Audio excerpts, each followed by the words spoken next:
नमस्कार मित्रों, प्राचीन भारतीय इतिहास की व्याख्यान माला में हमने इससे पूर्व मौर्य साम्राज्य के प्रशासन और प्रशासनिक स्थिति और उनकी उपलब्धियों के बारे में परिचित हो चुके हैं। आज हमारा प्रकरण है मौर्य काल में कला व स्थापत्य शैली का विकास, कला और वास्तुकला के क्षेत्र में क्या प्रगति हुई। आइए सबसे पहले हम स्थापत्य कला के क्षेत्र में देखते हैं, जिसको हम वास्तुकला, स्थापत्य कला या भवन निर्माण कला या वास्तुकला कुछ भी कहें। प्रतियोगी परीक्षाओं में इस प्रकार के प्रश्न आते हैं कि मौर्य काल में वास्तुकला के क्षेत्र में क्या उपलब्धियां हुई। देखिए, मौर्य काल वह ऐतिहासिक काल है जिस काल के अवशेष हमें वास्तुकला के रूप में या मूर्तिकला के रूप में, प्रमाण के रूप में मिलते हैं। इससे पूर्व के ऐसे अवशेष जिनसे हम कि उस शासन काल की स्थापत्य शैली या कला के बारे में जान सकें, प्रमाण उपलब्ध नहीं होते। क्यों? क्योंकि वैदिक काल वो समय है जब मकानों का निर्माण पत्थरों या ईंटों से नहीं हुआ। वो कच्ची मिट्टी के थे, काठ के थे, जो समय के साथ नष्ट हो गए। मौर्य काल के बने हुए जो मकान हैं, जो राजप्रासाद हैं या स्तूप हैं, मूर्तियां हैं, वो पत्थरों से बनी। इसलिए पत्थर का प्रयोग किया गया, पाषाण का प्रयोग किया गया, ईंटों का प्रयोग किया गया। इसलिए इस समय के स्थापत्य कला के प्रमाण उपलब्ध होते हैं। और मौर्य काल के जो स्थापत्य शैली के प्रमाण उपलब्ध होते हैं, उसमें से ज्यादातर जो बचे हुए अवशेष हैं, जो पुरातात्विक अवशेष ऐसे प्राप्त होते हैं, वो अशोक के काल के। अशोक से पूर्व बिंदुसार या चंद्रगुप्त मौर्य के समय के जो पुरातात्विक अवशेष हैं, वो प्रायः वर्णनों में ही मिलते हैं।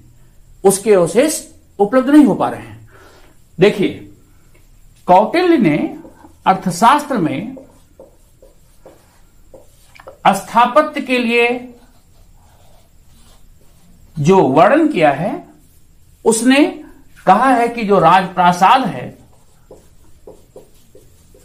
जो राजमहल है, उसका निर्माण इस तरह से होना चाहिए कि बहुत सुरक्षित हो।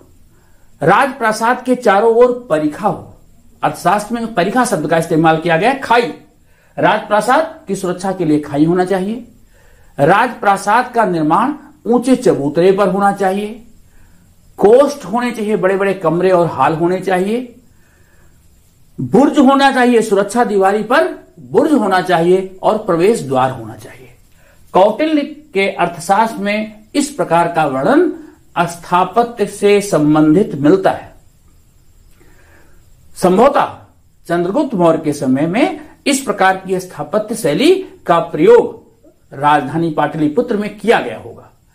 निसंदेह कौटिल्य का वर्णन सही होगा और इसका प्रमाण यूनानी यात्री स्ट्रैबो व एरियन, इनके उल्लेख इसको सत्य सिद्ध करते हैं। यूनानी लेखक स्ट्रैबो ने लिखा है कि जो पाटलिपुत्र है, जो राजधानी नगर है मौर्यों का, वो गंगा और सोन के संगम पर है। गंगा और सोन के संगम पर पाटलिपुत्र को स्थित बताया है। गंगा व सोन के संगम पर पाटलिपुत्र स्थित था। और उसने, स्ट्रैबो ने लिखा है कि पाटलिपुत्र का निर्माण समचतुर्भुज के आकार में हुआ था। उसने लिखा कि जो पाटलिपुत्र शहर है, उसकी जो लंबाई है, वो लंबाई 60-80 स्टेडिया, लंबाई 80 स्टेडिया, चौड़ाई 18 स्टेडिया। एक स्टेडिया को हम इस तरह समझ सकते हैं, यूनानी मानक है 5 स्टेडिया बराबर 1 किलोमीटर। तो यह विस्तार क्षेत्र था। पाटलिपुत्र नगर का विस्तार स्ट्रैबो कहता है कि 80 स्टेडिया लंबा, 18 स्टेडिया चौड़ा और इसके चारों ओर 700 फीट चौड़ी खाई, पूरे शहर के चारों ओर 700 फीट चौड़ी खाई, दो ओर से गंगा और सोन इसको सुरक्षा देती हैं, दो ओर से सुरक्षा के लिए 700 फीट चौड़ी खाई थी। और इस पूरे सुरक्षा दीवार के ऊपर 64 द्वार और 587 बुर्ज बने हुए थे। जो सुरक्षा पंक्ति थी, सुरक्षा दीवार थी, उसके ऊपर 587 सुरक्षा चौकियां थी जिस पर सैनिक पहरा देते थे। यही नहीं, इस खाई से और दुर्ग के बीच में एक और सुरक्षा दीवार थी। स्ट्रेबो का वर्णन कहता है कि नगर की सुरक्षा के लिए काष्ठ निर्मित दोहरी दीवार थी, काठ की बनी हुई दीवार थी। काष्ठ निर्मित दीवार, और वो काष्ठ निर्मित दीवार किस तरह की थी? बड़े बड़े लकड़ी के तख्तों को जोड़ करके बनाई गई थी। जब बुलंदीबाग और कुम्हरार पाटलिपुत्र में, जहां चंद्रगुप्त मौर्य की राजधानी थी, उस स्थल की जब खुदाई कराई गई, मिस्टर स्पूनर इनकी देखरेख में जब खुदाई हुई, तो वहां ऐसे प्रमाण मिले हैं कि लकड़ी के 19 फीट लंबे और 1 फीट चौड़े ऐसे बड़े बड़े लकड़ी के तख्ते हैं, और उन तख्तों को जोड़ करके दोहरी दीवार बनाई गई थी। एक लकड़ी के तख्तों की यह दीवार, दूसरी दीवार ऐसी। बात ध्यान करने वाला तथ्य है, इन दोनों दीवारों के बीच 14 फीट की दूरी थी। दीवार की मोटाई आप देखिए, 19 फीट ऊंचे तख्ते जो कि 1-1 फीट चौड़े थे, उनको पास पास रख करके बनाया गया था। और इस प्रकार दोहरी दीवार के बीच में 14 फीट का एक गैप था, इसमें मिट्टी कंकड़ इसको भर करके इसको मोटा किया गया था, जिससे कि कोई अचानक दुश्मन एक काठ निर्मित दीवार को तोड़ करके आसानी से राजधानी तक न पहुंच जाए। इस प्रकार की व्यवस्था थी। यही नहीं, इन लकड़ी के तख्तों के बीच थोड़े से गैप रखा गया था, खाली स्थान रखा गया था, और इन तख्तों के बीच जो वो स्थान, रिक्त स्थान था, यहां पर छिपे हुए सैनिक उन रिक्त स्थानों से बाण के सहारे दुश्मन को भेज सकते थे। अगर आज आप किले पर जाते हैं तो किलों पर, बुर्ज पर बुने हुए जो बुर्ज हैं, उनके बीच में खांचे बने रहते हैं, जहां की सुरक्षाकर्मी घात लगा करके बैठे रहते थे। तो इस तरह इस काष्ठ निर्मित दीवार के बीच में रिक्त स्थान भी रखे गए थे जगह जगह पर, जिसके पीछे धनुर्धर बैठे रहते थे कि अगर दुश्मन आक्रमण करता है तो उसको रोका जा सके। इस प्रकार अभेद्य राजधानी नगर का निर्माण किया गया था। इनसे वास्तुकला से संबंधित उनकी जो इंजीनियरिंग थी, उनका जो ज्ञान था, उसका परिचय मिलता है। यही नहीं, स्ट्रेबो लिखता है कि इतना भव्य नगर बना था, राजप्रासाद इतना भव्य था कि बड़े बड़े सभागार, पार्क, इस प्रकार के हरे भरे पेड़ पौधे और महलों का निर्माण किया गया था, मानो उसको मनुष्यों ने नहीं बनाया हो। एरियन लिखता है कि जो हखमनी साम्राज्य, सूसा और एक वतना, हखमनी साम्राज्य के जो नगर थे, इन साम्राज्य के नगरों से श्रेष्ठ राजप्रासाद पाटलिपुत्र का था। इससे आपको स्पष्ट होना चाहिए कि बहुत ही सुंदर राजमहल का निर्माण किया गया था। कुम्हरार का जब स्थान, उसका उत्खनन किया गया, तो वहां चंद्रगुप्त के समय का एक विशाल सभागार मिला, जो काठ के फलक के ऊपर, काठ के चबूतरे पर बनाया गया है। 10 स्तंभों की 8 पंक्तियां, 10-10 खंबे, ऐसी 8 पंक्तियां, इस प्रकार का सभागार मिला है। संभवतः कोई बड़ा हॉल या सभागार रहा होगा। ये स्तंभ उसकी छत को रोकने का काम करते रहे होंगे। तो इस प्रकार का एक विशाल सभागार, जो पत्थर के बने हुए स्तंभों पर टिका था, जिसका की बेस, जिसका की आधार काष्ठ निर्मित था, और बहुत सुंदर काष्ठ पर उस पर पॉलिश भी की गई थी। इस प्रकार का अवशेष प्राप्त होता है विशाल राजप्रासाद का। तो इस सबसे वर्णन मिलता है कि बहुत सुंदर राजप्रासादों का निर्माण किया गया, जो उस समय की विकसित वास्तुकला का परिचायक है। जब फाहियान 4वीं शताब्दी में, चीनी यात्री फाहियान 4वीं शताब्दी ईस्वी में भारत आया, गुप्त वंश के समय में 4वीं सदी में उसने भारत का भ्रमण किया, तो उसने स्वयं लिखा, उस समय तक मौर्य साम्राज्य के जो राजप्रासाद थे वो सुरक्षित थे। फाहियान लिखता है कि इस समय ऐसे भवनों को देख करके लगता है कि इनका निर्माण मनुष्य ने नहीं किया होगा। इससे आपको स्पष्ट हो जाना चाहिए कि राजप्रासाद कितने खूबसूरत रहे होंगे। एरियन ने भी इसी प्रकार लिखा है कि मौर्य काल की जो वास्तुकला है उसका विकसित नमूना ये राजप्रासाद है। तो राजप्रासादों का निर्माण किया गया जिससे वास्तुकला की झलक मिलती है। दूसरा कौन सा प्रमाण मिलता है जिससे मौर्य साम्राज्य की मूर्तिकला और वास्तुकला का वर्णन प्राप्त होता है? आइए हम देखते हैं। दूसरा प्रमाण है स्तूप और तीसरा प्रमाण है स्तंभ लेख। आइए नेक्स्ट देखते हैं। सबसे पहले जो वास्तुकला के दूसरे प्रमाण हैं उसमें हम देखते हैं स्तंभ लेख। अशोक के समय जो प्रजा को संदेश देने के लिए शिलालेख या स्तंभ लेख खुदवाए गए, उसमें से प्राप्त 15 ऐसे स्तंभ लेख हैं। अशोक के ऐसे 15 स्तंभ लेख प्राप्त होते हैं। कुछ बड़े हैं, कुछ उसमें से छोटे हैं, तो उनको लघु स्तंभ लेख कहते हैं।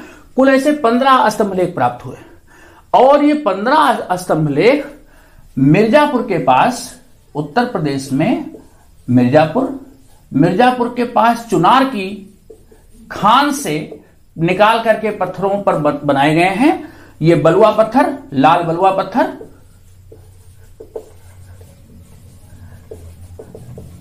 बलुआ पत्थर पर इसका निर्माण किया गया है, जो मिर्जापुर में चुनार की खान से इनको निकाल करके इनको बहुत अच्छी तरीके से आकार दे करके बहुत सुंदर पॉलिश करके, जो स्तंभ है वो अपनी पॉलिश कला के लिए विशेष रूप से प्रसिद्ध है।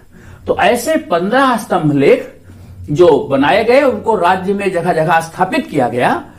उन स्तंभों की बनावट, उन स्तंभों पर बनी हुई मूर्तियां, उन स्तंभों की विशालता मौर्य काल के विकसित इंजीनियरिंग, विकसित कला व स्थापत्य का प्रमाण है। आइए देखते हैं क्या विशेषता है। जो ये स्तंभ हैं, इन स्तंभों की जो लंबाई है वो 35 से 50 फीट तक, 35 से 50 फीट लंबे हैं। पत्थर के हैं तो निसंदेह वजन भी होगा, लगभग 50 टन वजन। अनुमान लगाइए कि इतने ओजन पत्थरों को जब आज की तरह की क्रेनें या आधुनिक मशीनें नहीं थी, खानों से निकालना, उनको गोल करना, उनको चिकना करना, फिर उनको अभिलिखित करवाना और तत्पश्चात आज की तरह सड़कें न होने के बावजूद भी उनको राज्य के विभिन्न भागों में ले जाकर के स्थापित करवाना। निसंदेह उस समय के लोगों की जो कला थी, जो उनका पुरुषार्थ था, वो निसंदेह बहुत अच्छा था। अब देखिए कि जो स्तंभ लेख हैं, इन स्तंभ लेखों को अगर हम और डिटेल में पढ़ें तो स्तंभ लेख जो है 4 भाग हैं स्तंभ के। एक है यष्टि, स्तंभ लेख का वो भाग जिसके ऊपर राजाज्ञाएं लिखी हुई हैं। स्तंभ लेख ये गोलाकार में है, गोलाकार हैं, एक आस्म है, ध्यान रहे, एक पत्थर के बने हुए हैं। स्तंभ लेख एक ही पत्थर से बने हुए हैं, गोलाकार हैं। जैसे जैसे ऊंचाई बढ़ती है इनकी मोटाई कम होती जाती है। ऊंचाई बढ़ने के साथ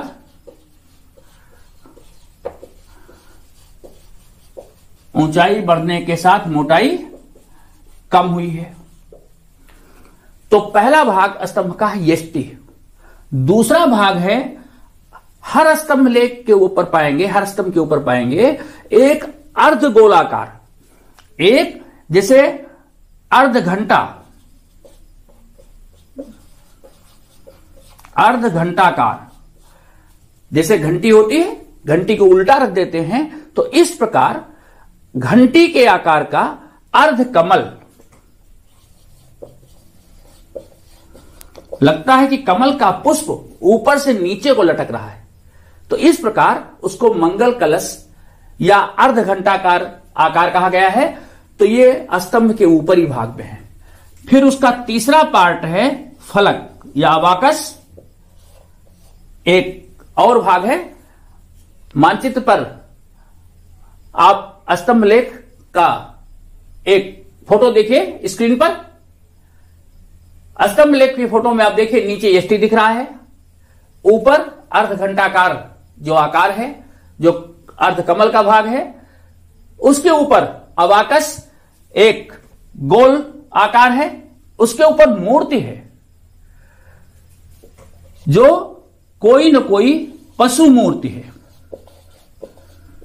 इस प्रकार हर स्तंभ के 4 हिस्से हैं, यष्टि, अर्धकमल जो नीचे की ओर मुंह है, तीसरा फलक, चौथा पशु मूर्ति।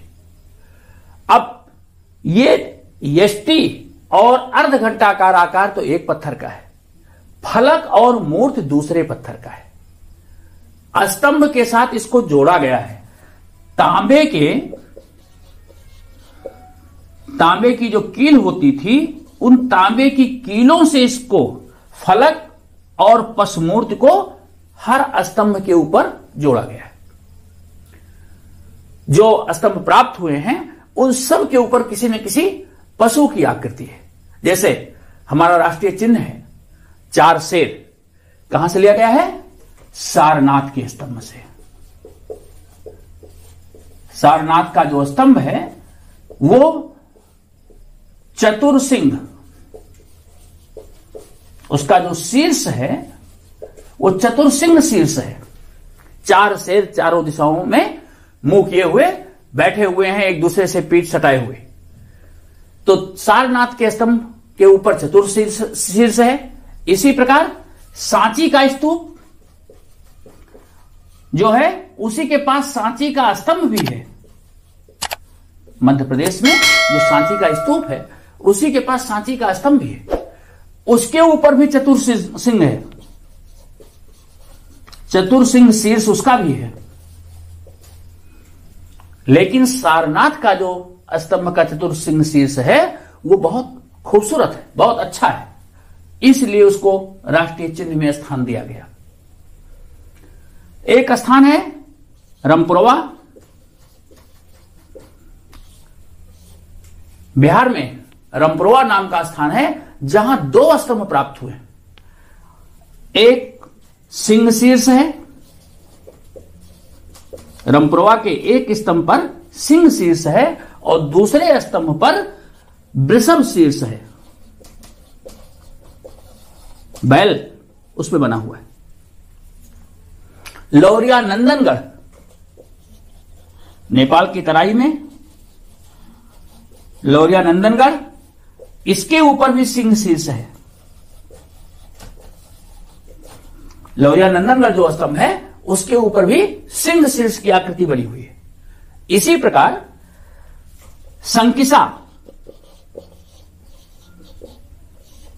संकिसा है उत्तर प्रदेश में, फर्रुखाबाद में। यहां जो स्तंभ लेख प्राप्त हुआ है उसके ऊपर गज शीर्ष है। संकिसा के स्तंभ पर गज शीर्ष है। लौरिया नंदनगढ़ के साथ साथ एक और है लौरिया अर्राज, नेपाल की तराई में। ये भी लौरिया अर्राज का जो स्तंभ प्राप्त होता है उसके स्तंभ पे मूर्ति नहीं मिलती है, टूट गई है। विद्वानों ने अनुमान लगाया है कि संभवतः लौरिया अर्राज के ऊपर गरुड़ शीर्ष रहा होगा। तो इस प्रकार जितने भी स्तंभ हैं उन स्तंभों के ऊपर किसी पर चतुर्शीर्ष, किसी पर सिंह शीर्ष, किसी पे वृष शीर्ष या गज शीर्ष या गरुड़ शीर्ष, इस प्रकार किसी ना किसी पशु की मूर्ति को स्थापित किया गया था। सारनाथ का जो स्तंभ है उसका चतुर्शीर्ष सबसे उत्कृष्ट स्थिति में है, जो हमारा राष्ट्रीय प्रतीक भी है। चतुर्शीर्ष आपने राष्ट्रीय प्रतीक देखा होगा, 4 शेर एक साथ बैठे हुए हैं। उन शेरों की जो बनावट है, उन शेरों की जो मांसपेशियां हैं, लहराते हुए बाल हैं, उन शेरों के जो चारों दिशाओं की ओर देखने की स्थिति है, उसको देख करके लगता है कि अशोक इस प्रतीक के माध्यम से संदेश देना चाहता था कि उसका साम्राज्य और उसका धम्म चारों दिशाओं में फैल गया है। इसी तरह इसको शाक्य सिंह भी कहा गया है। शाक्य सिंह बुद्ध के लिए प्रयोग हुआ है। जैसे भगवान बुद्ध का जो धर्म था वो चारों दिशाओं में फैल गया है, उसका प्रतीक चतुर्शीर्ष है।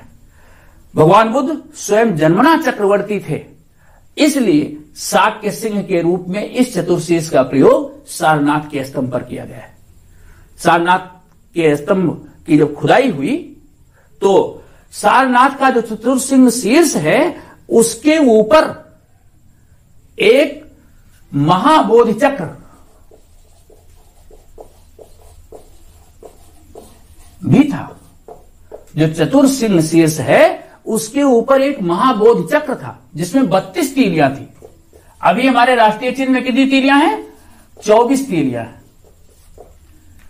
जो चतुर्सिंह शीर्ष था उसके ऊपर एक इस प्रकार का बोधि चक्र चिन्ह था जिस पर 32 तीलियां थी, उसको राष्ट्रीय चिन्ह से हटा दिया गया है। जो 24 चक्र वाला तीलियां हैं, आप सामने स्क्रीन पर देखिए, राष्ट्रीय चिन्ह चतुर्सिंह, ध्यान से देखिए, चारों दिशाओं में चारों शेर मुखिए बैठे हुए हैं। साथ ही साथ नीचे आप देखिए उसके फलक दिखाई दे रहा है जो गोल आकार में है, उस फलक पर चक्र बने हुए हैं। ऐसी चारों दिशाओं में 4 चक्र हैं। ये 4 चक्र, जो 4 चक्र हैं, ये 4 चक्र धर्म चक्र प्रवर्तन के प्रतीक हैं। जो भगवान बुद्ध ने सारनाथ में उपदेश दिया बौद्ध धर्म का, ये 4 चक्र धर्म चक्र प्रवर्तन के प्रतीक। जरा फिर ध्यान से देखिए अवेकस को, जो फलक है उस पर 2 पशु दिख रहे हैं। 2 पशु पार्श्व भाग में पीछे हैं। कौन कौन से पशु दिख रहे हैं? हाथी दिख रहा है, घोड़ा दिख रहा है, बैल और सिंह पीछे के भाग में। कौन कौन से पशु हैं? हाथी है, वृषभ है, घोड़ा है, सिंह है। राष्ट्रीय चिन्ह के ऊपर 4 पशु भी अंकित हैं। इन 4 पशुओं का भी महत्व है। ये 4 पशु प्रतीक है। हाथी भगवान बुद्ध के जन्म का प्रतीक है। ऐसा उल्लेख है कि भगवान बुद्ध को जब जन्म होना था उससे पूर्व उनकी मां को, महामाया को स्वप्न आया कि एक सफेद रंग का हाथी उनके गर्भ में प्रवेश कर गया। हाथी उस घटना का प्रतीक है। वृषभ, भगवान बुद्ध की जो जन्म राशि थी वो वृषभ थी, इसलिए वृषभ को वहां स्थान दिया गया है। घोड़ा, घोड़ा भगवान बुद्ध के महाविनिष्क्रमण की घटना से संबंधित है। भगवान बुद्ध जब राजमहल छोड़ करके जाते हैं तो अपने घोड़े कंथक पर बैठ करके जाते हैं। उनके घोड़े का नाम था कंथक, तो घोड़ा उस कंथक का प्रतीक है। सिंह, भगवान बुद्ध को स्वयं बुद्ध शाक्य कहा गया है। भगवान बुद्ध को शाक्य सिंह के रूप में जाना गया है। जैसे सिंह जंगल में अकेला होता है, ऐसे भगवान बुद्ध इस सांसारिक संसार में धर्म चक्र को फहराने वाले सिंह की तरह गर्जना करने वाले थे, तो सिंह उसका प्रतीक है। इन चारों का ये प्रमाण है। तो इस प्रकार से बने हुए ये पशु चिन्ह स्तंभ लेख जो बहुत ही गोले आकार में बनाए गए हैं, बहुत ही सुंदर पॉलिश की गई है। मौर्य काल अपनी पॉलिश के लिए जाना जाता है और इतने बड़े स्तंभों को गोलाकार करना, फिर उन पर अच्छी पॉलिश करना, देश के भागों में ले जाकर के उनको स्थापित करना, और ये एक पत्थर के बने हुए हैं। आज भी वो खुले में लगाए गए थे, धूप गर्मी बरसात को सहते हुए आज भी उनका मौलिक स्वरूप नहीं बिगड़ा है। तो इस प्रकार से हम समझ सकते हैं कि जो उनकी वास्तुकला थी, जो उनकी मूर्तिकला थी, चतुर्सिंह शीर्ष में चारों शेरों की जो मांसपेशियां हैं, उनके लहराते हुए बाल हैं, उनका शरीर सौष्ठव है, अगर उसको आप देखें तो बहुत ही सुंदर मूर्तिकला के नमूने दिखाई पड़ते हैं।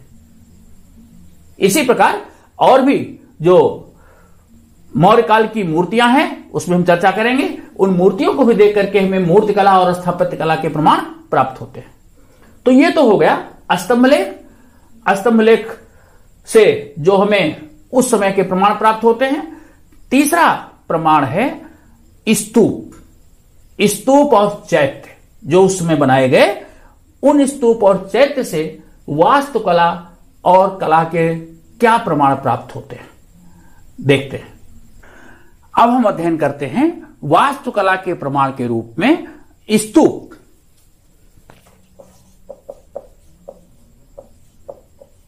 स्तूप क्या है? स्तूप संस्कृत भाषा के शब्द स्तूप से बना है। संस्कृत भाषा का शब्द है स्तूप, यह संस्कृत शब्द है।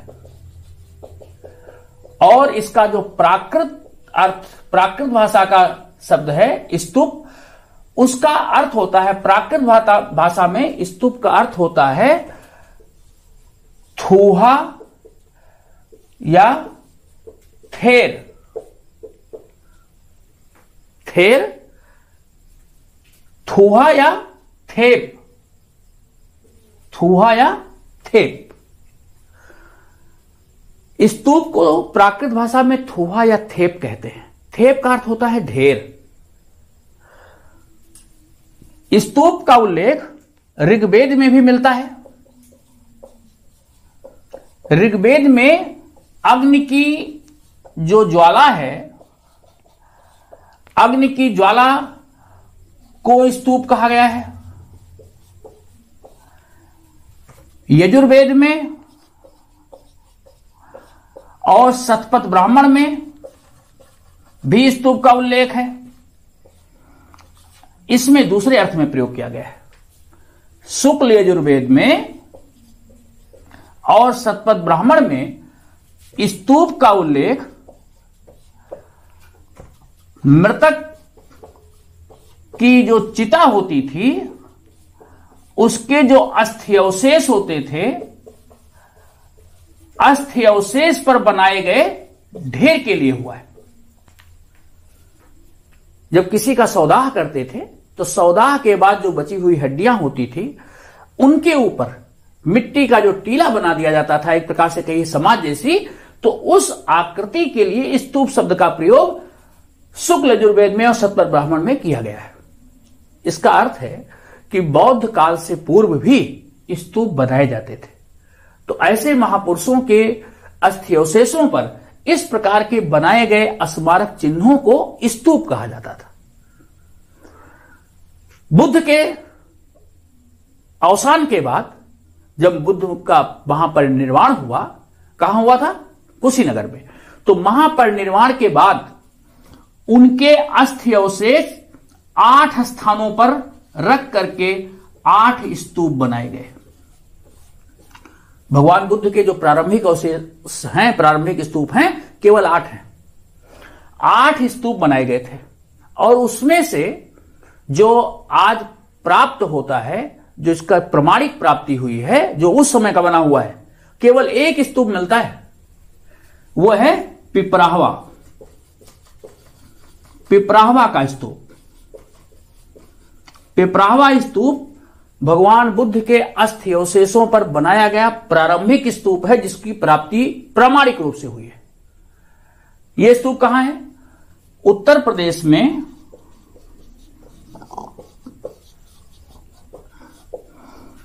पहले सिद्धार्थनगर जिला हुआ करता था, आज उस जिले का नाम है महाराजगंज। महाराजगंज जिले में वर्ल्डपुर नाम का एक गांव है। उस गांव के पास में पिपरावा स्तूप प्राप्त हुआ। इस स्तूप की प्राप्त की भी एक कहानी थोड़ा बता देते हैं आपको। मिस्टर विलियम क्लैक्सटन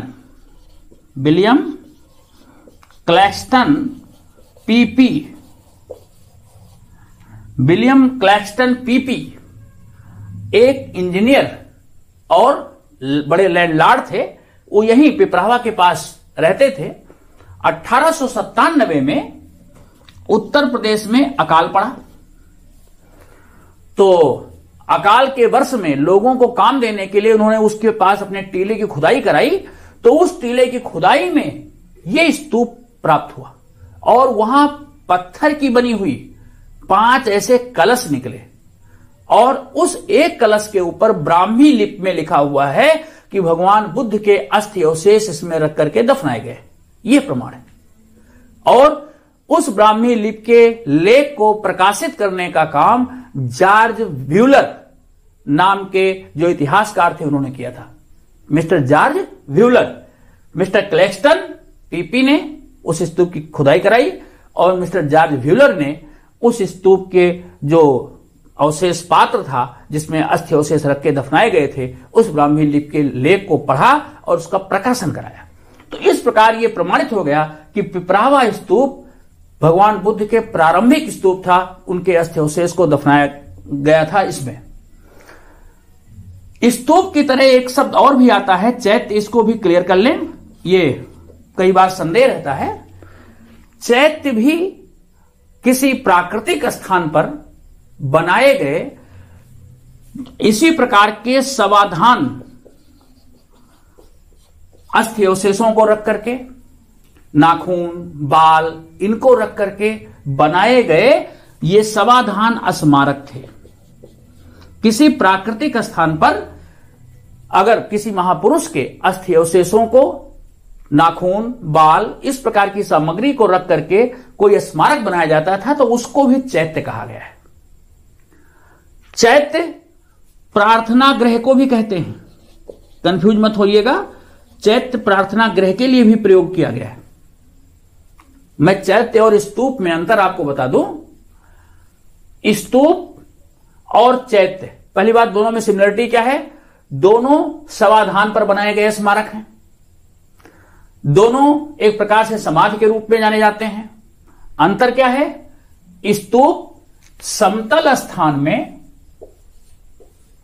एक चबूतरा बना करके उसके ऊपर अंडाकार, अर्धगोलाकार,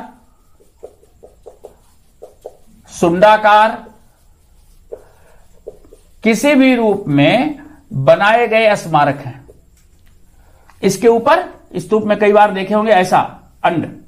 सांची का स्तूप देखिए, सांची के स्तूप को आप स्क्रीन पर देखिए,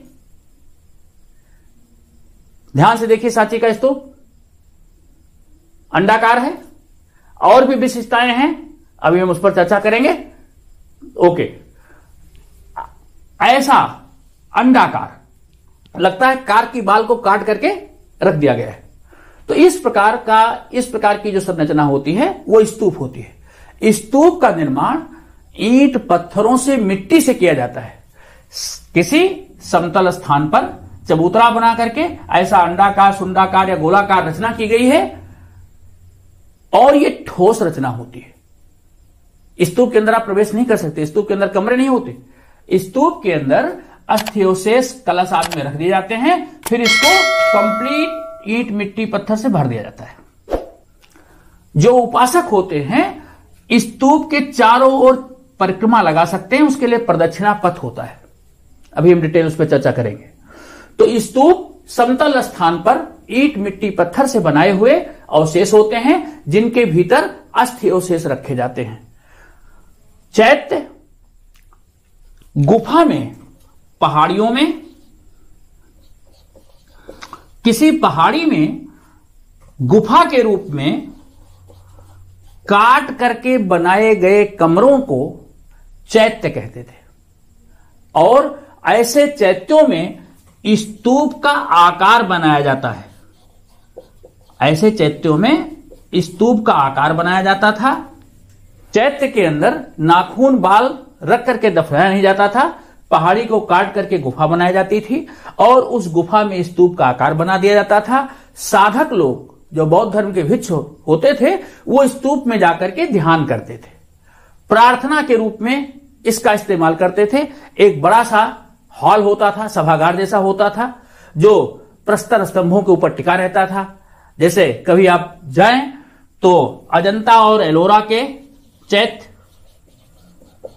अजंता एलोरा के चैत्य, कार्ले चैत्य, महाराष्ट्र में कार्ले और भाजा के चैत्य नासिक के पास विशिष्ट उदाहरण हैं।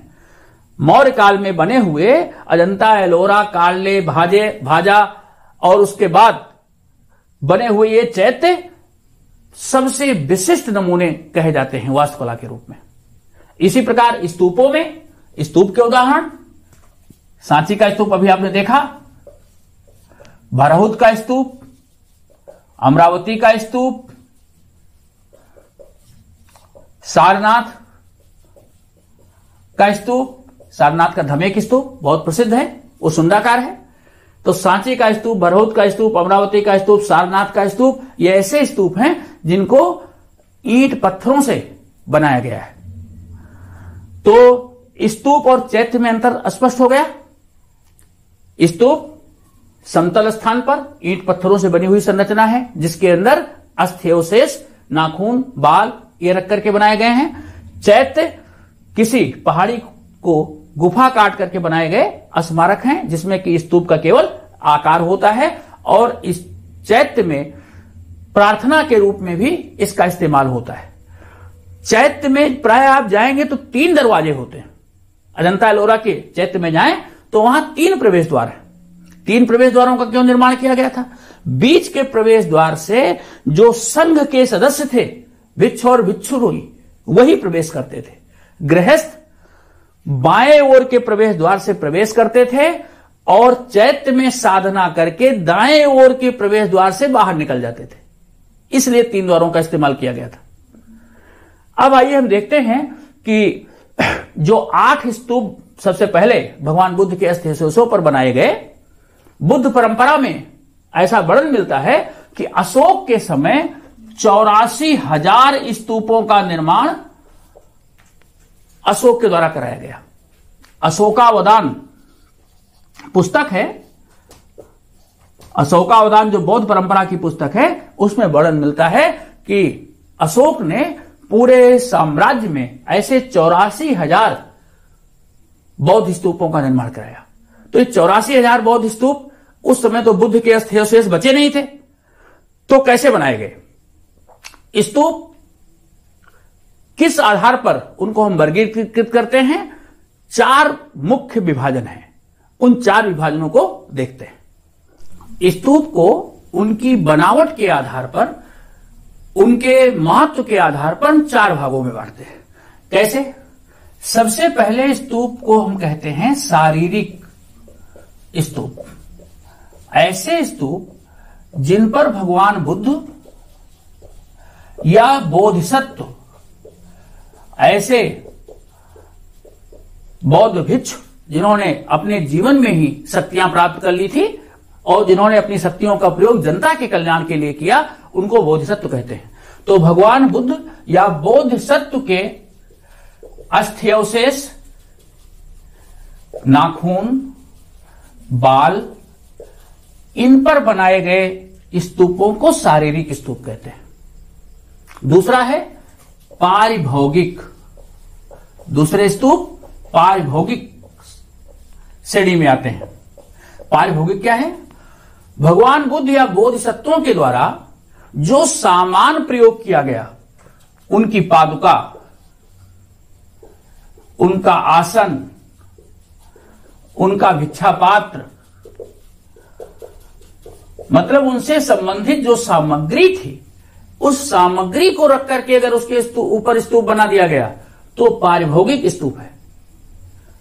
तीसरा, उद्देशिक, ऐसे स्तूप जो भगवान बुद्ध की जीवन की घटनाओं से संबंधित स्थान है। जैसे भगवान बुद्ध का जन्म लुम्बिनी में, ज्ञान प्राप्त बोध गया, उपदेश दिया सारनाथ, महापरिनिर्वाण कुशीनगर, अधिक समय तक उपदेश उन्होंने कहां दिया? श्रावस्ती उत्तर प्रदेश। तो इस प्रकार भगवान बुद्ध जिन स्थानों पर ज्यादा समय रहे या जो स्थान उनके जीवन से विशेष रूप से जुड़े हैं, उन स्थानों पर बनाए गए स्तूप उनको उद्देशिक स्तूप कहते हैं। चौथा, संकल्पित स्तूप। संकल्पित स्तूप वो हैं जो बौद्ध धर्म के स्थल हैं, बोध गया है, सारनाथ है, श्रावस्ती है, ये तीर्थ स्थान के रूप में है। तो ऐसे बौद्ध तीर्थों पर जाने वाले जो तीर्थयात्री थे, उन तीर्थयात्रियों ने ऐसे तीर्थ स्थानों पर तीर्थयात्रियों के द्वारा बनाए गए छोटे स्तूप, ऐसे छोटे स्तूप, इनको संकल्पित स्तूप कहते हैं। तो अशोक ने इस प्रकार 84,000 स्तूपों का निर्माण कराया। क्लियर? स्तूपों का निर्माण क्या राजा अकेले करता था? नहीं, स्तूपों का निर्माण राजा के अतिरिक्त जो धनाढ्य वर्ग होता था, श्रेष्ठी, जो भिक्षु और भिक्षुणी भिक्षा मांग करके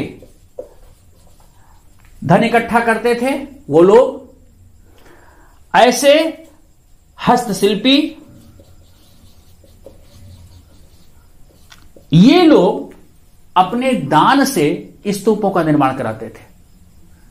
पुरुष, महिला, भिक्षु भिक्षुणी, हस्तशिल्पी, जो श्रेणी के लोग थे, विभिन्न कलाओं के विभिन्न प्रकार के उत्पादन करने वाले हस्तशिल्पी, वो भी दान करते थे।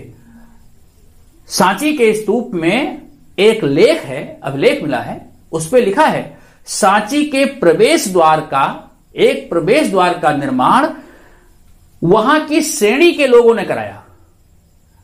अर्थात जो एक श्रेणी विशेष के लोग थे, जो हस्तशिल्पी थे, उन्होंने सांची के प्रवेश द्वार के एक भाग का निर्माण कराया। तो इससे स्पष्ट हो जाता है कि स्तूपों का निर्माण विभिन्न प्रकार के दानादि से भी होता था, लोगों के सहयोग से होता था। ठीक? तो इस प्रकार स्तूप की आपने बनावट के आधार पर उसका वर्गीकरण देख लिया।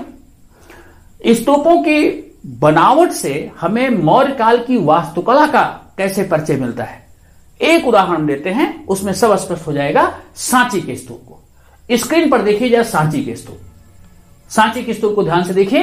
पूरी बड़ी फोटो आपके सामने है, बड़ी इमेज है, जरा देखिए ध्यान से।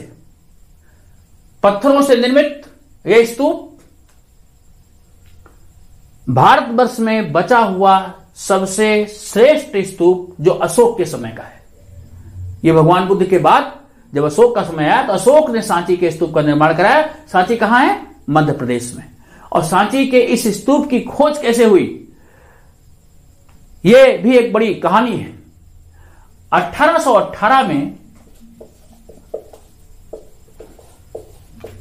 मिस्टर जनरल राजलट, ये ब्रिटिश सेना के अधिकारी थे, उन्होंने इस स्तूप की खोज की। मध्य प्रदेश के रायसेन जिला में, भोपाल से आगे बिदसा है। जब हम उत्तर प्रदेश की ओर बढ़ते हैं, बिदसा के पास रायसेन जिला है, वहां 1818 में मिस्टर जनरल राजलट ने इस स्तूप की खोज की। स्तूप ऊंची पहाड़ी पर बना हुआ है, एक बड़ा स्तूप है, दो छोटे स्तूप हैं। स्तूप के चारों ओर जंगल घना फैला हुआ था। तो इनको जाते समय लगा कि यहां कुछ है, लोगों ने बताया, तो इन्होंने उस स्तूप को जाके देखा और इस प्रकार इस स्तूप की जानकारी हुई, लेकिन उस पर कोई काम नहीं हो पाया। 1888 में, ठीक 70 साल के बाद, मेजर कोल नाम के अंग्रेज अधिकारी थे। मेजर कोल ने आसपास के जंगल झाड़ियों को साफ कराया और उस स्तूप के जो प्रवेश द्वार थे, जो टूट करके नीचे गिर गए थे, उनको फिर से पुनर्निर्मित कराया। उसमें बड़ा योगदान भोपाल की बेगमों का था। यद्यपि वो मुसलमान थे, इस्लाम धर्म से संबंधित थे, लेकिन जो भोपाल की बेगमें थी, भोपाल की बेगमों ने भी इस स्तूप के संरक्षण में विशेष दिलचस्पी ली और यह स्तूप जो जंगल में खो गया था, जिसके प्रवेश द्वार गिर गए थे, उनको सही किया गया और वो स्तूप धीरे धीरे लोगों के प्रकाश में आया। अगर कहा जाए सांची के स्तूप को सुरक्षित करने, जनता तक इसको पहुंचाने का काम वहां की भोपाल की बेगम और जॉन मार्शल ने किया। ओके, वो एक अलग प्रकरण है। अब आइए हम देखते हैं कि सांची के स्तूप की बनावट और कैसे ये मुगल मौर्यकालीन वास्तुकला को प्रदर्शित करता है। ध्यान से देखिए चित्र को। आप देख रहे हैं एक अंडाकार रचना दिखाई दे रही है आपको। यह अंडाकार रचना, इसको कहते हैं अंड। यह स्तूप का केंद्रीय भाग है। इसके अंदर अस्थि अवशेष पात्र में रख करके दफनाए गए हैं।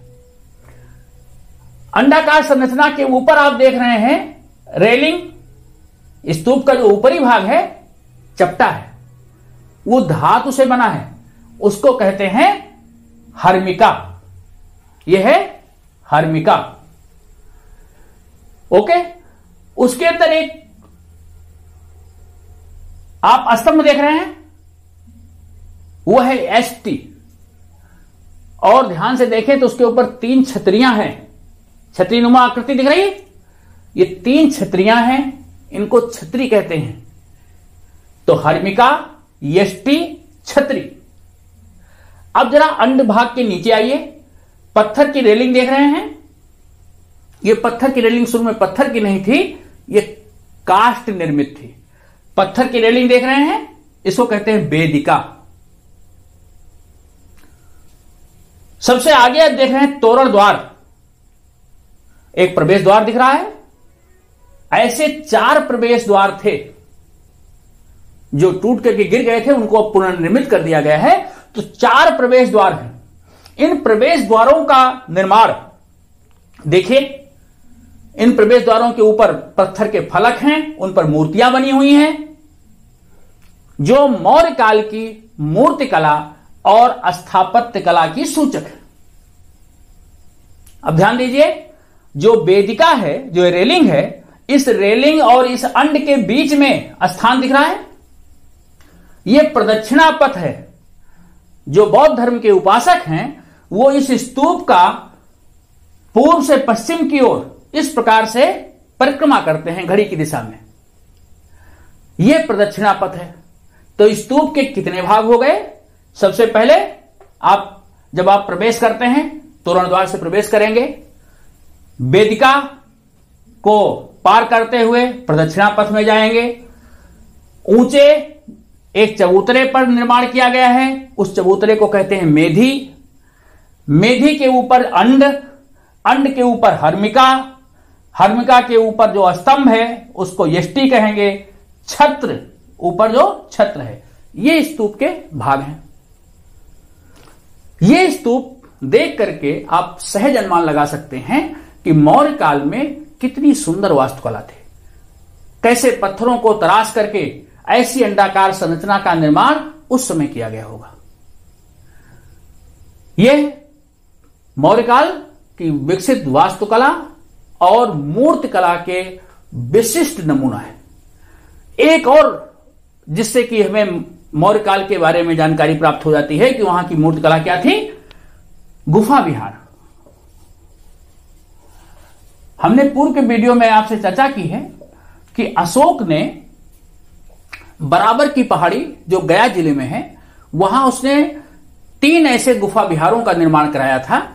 बराबर की पहाड़ी में अशोक के द्वारा आजीवक संप्रदाय के लिए, जो बौद्ध धर्म के अनुयायी थे, उनके लिए उसने 3 गुफाएं बनाई थी। शासन के 12वें वर्ष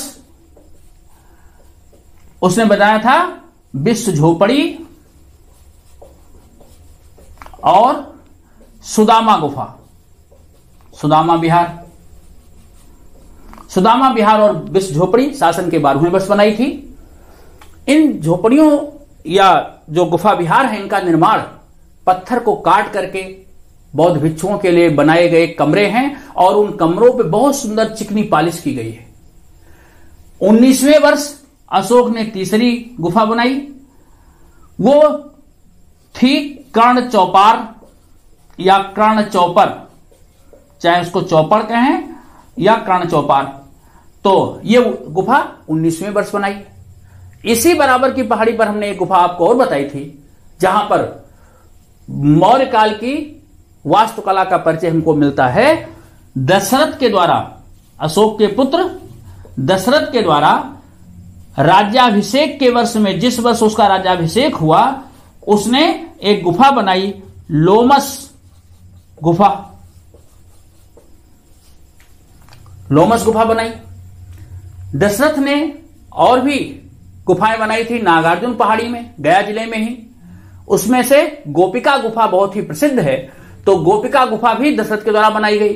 तो चाहे वो दशरथ के द्वारा बनाई गई गुफा विहार हो या अशोक के द्वारा बनाए गए गुफा विहार हो, पत्थरों को काट करके सुंदर कमरे और उन कमरों की दीवारों पर की गई पॉलिश, उनके ऊपर लिखे गए लेख, उनका प्रवेश द्वार, इस प्रकार की शैली में बनाई गई हैं ऐसी गुफाएं जो निसंदेह उस समय की मूर्तिकला और उस समय की स्थापत्य कला के बारे में हमको ज्ञान प्रदान करती हैं।